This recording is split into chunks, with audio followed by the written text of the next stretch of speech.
One family. Three we going on mosaic.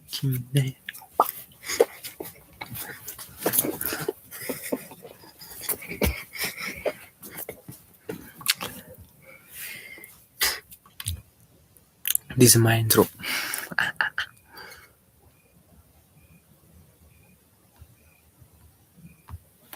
My intro is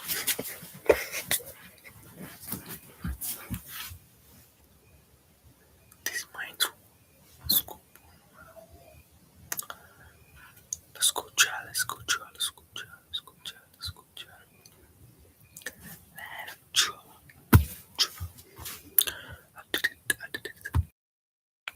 I did it business.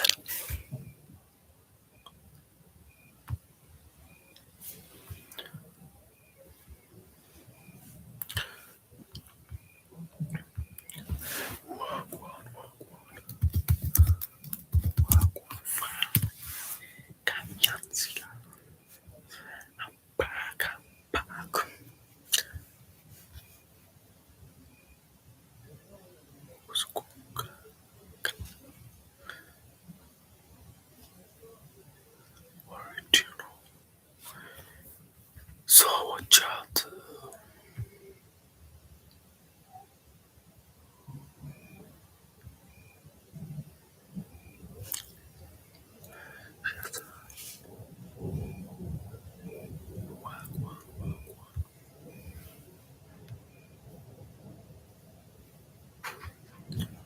Today see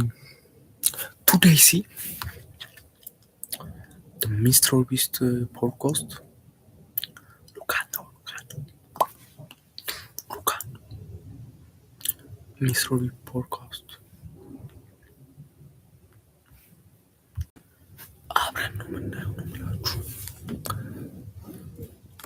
Abranel Mr. Beast podcast.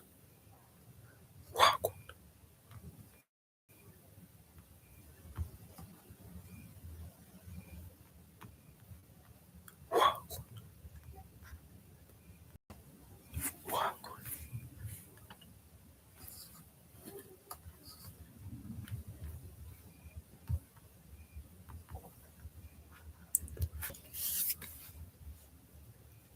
DK.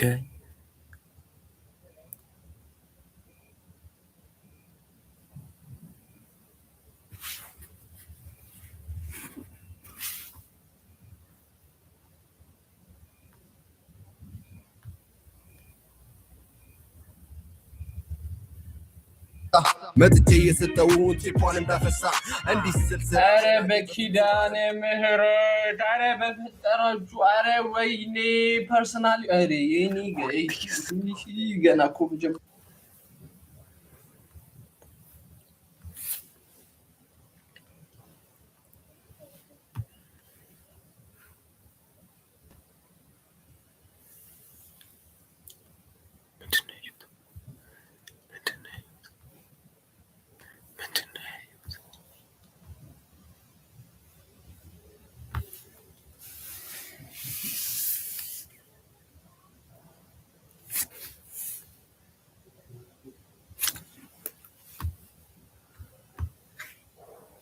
रात की गहरी नींदों में मैं सो न पाई दर्द में खुद को ही क्यों तर पाई रात की गहरी नींदों में मैं सो दर्द में खुद को ही क्यों तर पाई मैंने कभी ना सोचा तुझे बस रोया यूं ही खुद से यूं दिल को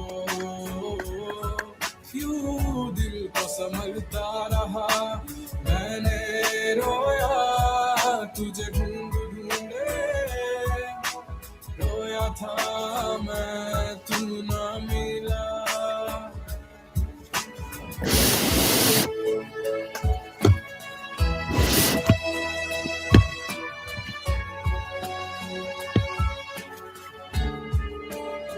रात की गहरी नींदों में मैं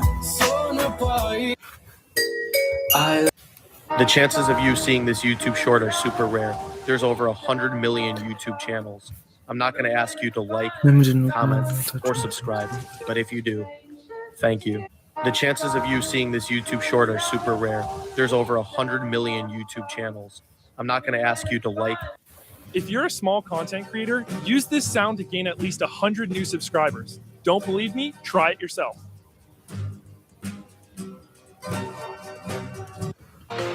Yeah, you could be the great. Uma mentira, tô de salto alto, vou deixar você na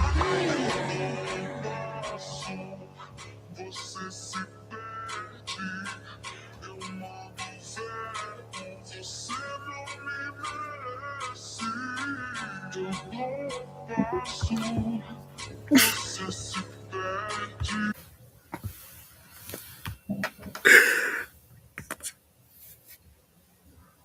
Oh God.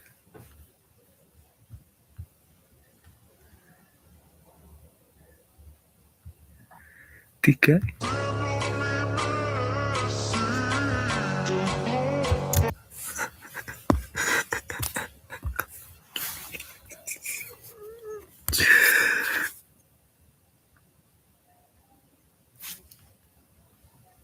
Oh my God.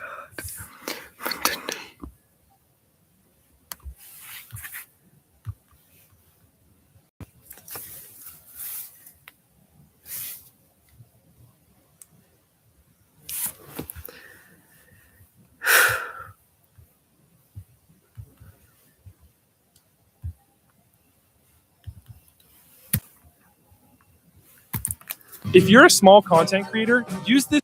If you're a small content, please don't scroll.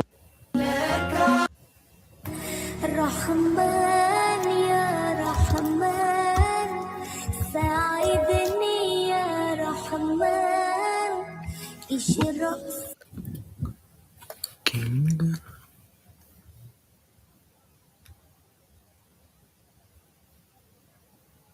America, along with the rest of the world, is deciding which country on earth should win $25,000 in cash. Yo, I'm in Indonesia. Track down the people who didn't get a vote.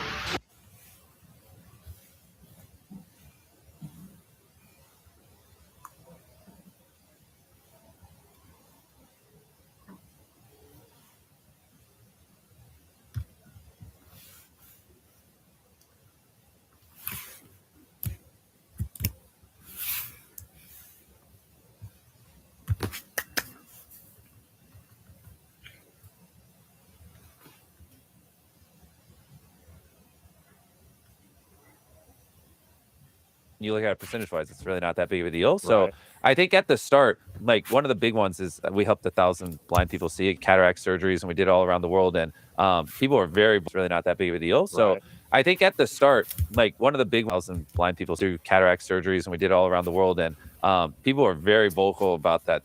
For whatever reason, they didn't like it. Well, they're just like, well, why don't you help them off camera? And I was like, well, we use the videos and the brand deals and ad revenue to do it. Like, I mean, if I didn't make a video on it, we just wouldn't be able to do it, because that's, over the course of our channel, we spent, tens of millions of dollars on helping people. And so, and most people, after I said that, they're like, oh yeah, that makes sense. And then so it's just looking at it from a percentage standpoint, that helps, but it's still like kind of funny at the same time. But I'm just going to do it. I mean, even if 50% of people complained, I mean, it's just like, You'd still do it. yeah, why not? Does it affect you in any way when you see it? Or are you just like, it's part of the game, I understand it, and I'm going to keep doing my thing? Well, to be fair, not all criticism is invalid. Like sometimes people would be like, you make these video on helping people, but you don't, this is one I used to get back in the day, but you don't really give the viewers that act like a way to go further on and do more. And like, that is a valid criticism. So now we try to, direct them towards like, here's how you could actually do help. Like we just recently did a video, we gave 2,000 people prosthetic legs that didn't have legs, so they could walk again.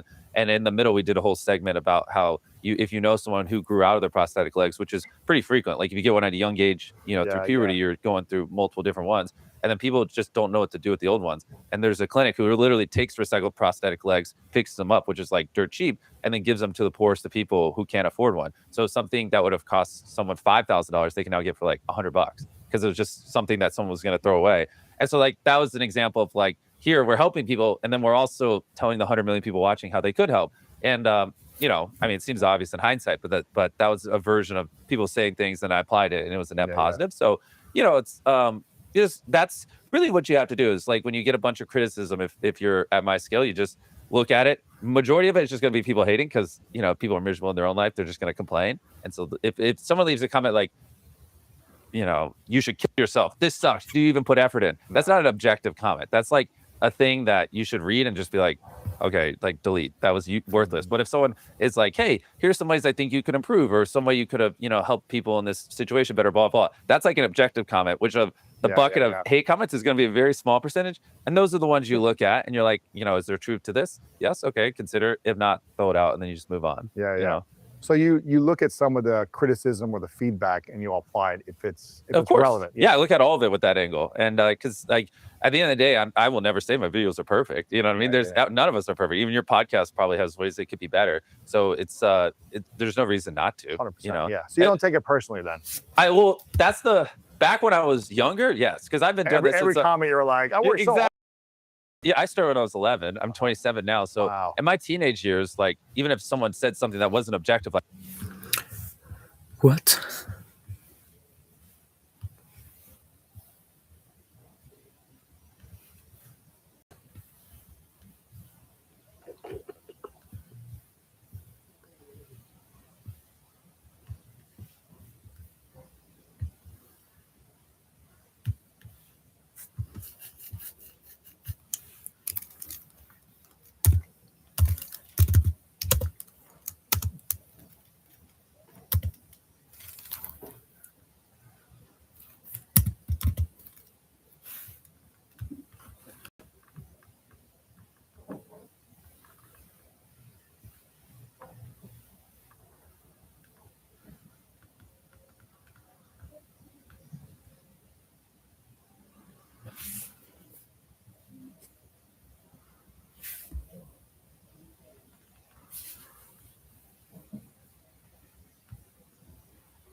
So what you know.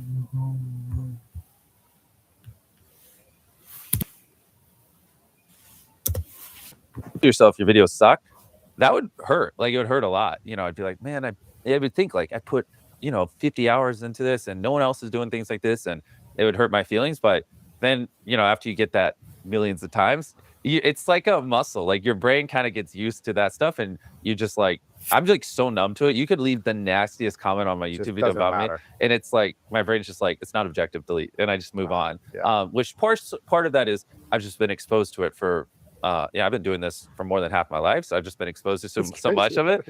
And the other part is you just eventually realize like it just is pointless. Like it like you know you're never gonna make everyone happy, and so you just figure out where the line is. And if you're content and happy with it, and majority of people who watch it are happy with the piece of content you put out, what else can you do? You know what I mean? You'll go crazy and quit if you try to make everyone happy. For the younger creators who look at you as an inspiration, because millions of people do, probably billions of people do, and who want to be like you or want to create their own YouTube channel. Yeah, and quit if you try to make everyone happy. For the younger creators who look at you, them if they're getting lots of negative criticism or if they're getting personal attacks about the way they look or the way they speak. Maybe not just you're an idiot, die, but like, oh, you look ugly. Yeah. Or you sound like a dummy. Like, what advice do you Oh, have? I'm the perfect one for that. Because when I was a teenager, I had horrible acne. I mean, I still have some acne scars on my forehead from it because no one told me not to pick my pimples. In hindsight, don't pick your pimples. It's obvious, but no one told me that. I had horrible acne. And I was so awkward. I couldn't speak in coherent sentences. I mean, it's a miracle that I'm the #1 YouTuber in the world. If you look at 50-year-old me, no one on the planet would have ever guessed I'd even be 1%. That's going to be the guy. Yeah, like it doesn't make any sense. So, I mean, truthfully, it's just you can't be someone you're not. But you also are who you hang around. And so as I've hung around more normal humans and less data nerds, I've learned how to form a sentence and not just speak in retention charts, which, you know, because at that point in my life, everyone I was around was just hardcore studying YouTube and studying thumbnails. And now, you know, because I have hundreds of employees, I have more exposure to people who actually go outside and live normal lives. And so I'm more up to date with certain things like that. So, yeah, usually like do what you can, work out, get lean. You know, for me with the acne, I took Accutane. And then once you do what you can, I mean, it just is what it is. You know, like my teeth could be better or my hair, you know, like whatever. There are random things that could be, but at that point, just ignore it. It's because there's nothing you can really do about it. Is there any strategies you had around navigating either the mental or emotional side of the critiques, like that you would give to younger audience, as opposed to just get jacked, get lean? Yeah, no, it's what I was saying earlier. It's just, is it objective and is it something in your control? Then consider it. But you know, most criticism's not, and you just have to learn to filter it out and ignore it. Like that's just the big part. Like it was, and it's easier said than done. It took me probably close to a decade to form that mental toughness, but like you should be able to read a non-objective comment like, I hate you, you suck, and just feel nothing in a perfect world and move on, because having an emotional reaction to that does nothing for you. You know what I mean? And like, fine, if you have theoretically, you know, if you're getting 100,000 views a video and you're getting 300 negative comments, right? Assuming you make a good video. Small percentage. Then of that 300, filter out the 250 that are probably just bullshit. And then the 50 that are actually objective, consider them, because no video is perfect, and there's lots of you should take from both sides of the spectrum. Your most hardcore fans that love you, you should see what they have, which is probably going to be something more like, hey, we want more personality, things like that people who like you would say. And then you should also take feedback from the people who hate you the most, because they still have pretty valid feedback quite a bit of times that, you know, people who don't watch you every single time might have a different viewpoint on your videos. Yeah.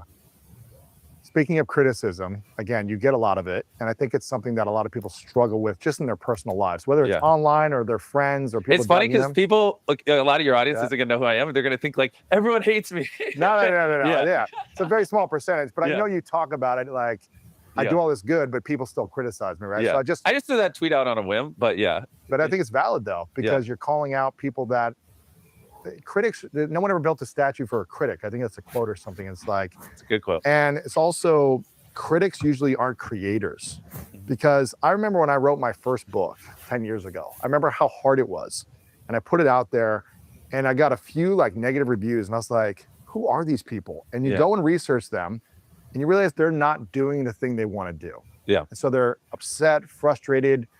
They want to do the thing you're doing, but they're not doing it. So most creators are not critics of other creators. You're usually like, okay, maybe you don't like the person or you have a rivalry or something, but you're not going to be negatively sending comments. Yeah. You're going to be like, all right, he's working hard or she's working hard. I don't know. I'm pretty critical of my creative friends. Okay. Well, every time they upload a bad video, I call them. I'm like, bro, you're better than this. What are you doing? That's positive feedback. This is not like some troll. You're not a troll. Yeah. It's not, hey, what the f, you're lazy. Yeah. You're supportive in your criticism, right? Yeah. But there's a lot of people that just won't show their face with.